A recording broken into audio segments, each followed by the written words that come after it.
আর্থিক সচ্ছলতা আর পরিবারের সদস্যদের হাসি ফোটাতে কয়েক মাস আগে লেবাননে পাড়ি জমানো সাতক্ষীরার ভালুকা চাঁদপুর গ্রামের শফিকুলের বাড়িতে শোকের মাতম। বৃদ্ধ বাবা মা, স্ত্রী আর 2 সন্তানের আয় রোজগারের একমাত্র অবলম্বনও ছিলেন তিনি।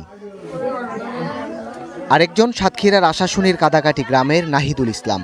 পরিবারের বড় ছেলে হিসেবে সংসারের হাল ধরতেই গিয়েছিলেন বিদেশে, কিন্তু সেই স্বপ্ন থেমে গেল যুদ্ধের উত্তাপে। মধ্যপ্রাচ্যে সংঘাতের জেরে লেবাননের দক্ষিণাঞ্চলে ইসরায়েলের ড্রোন হামলায় নিহত হন এই 2 বাংলাদেশি কর্মী। তাদের পরিবারে এখন শুধুই শূন্যতা।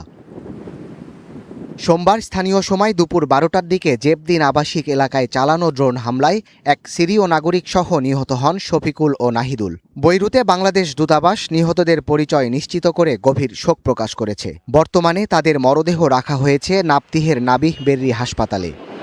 এখন 2 পরিবারের অপেক্ষা শেষবারের মতো প্রিয় মুখটি দেখার। তাদের দাবি, স্বজনদের মরদেহ দ্রুত দেশে আনতে সরকারি সহযোগিতার। এর আগে গেল 8 এপ্রিল বৈরুতে ইসরায়েলি ড্রোন হামলায় দীপালি বেগম নামে এক নারী শ্রমিক নিহত হন। Desk report, star news.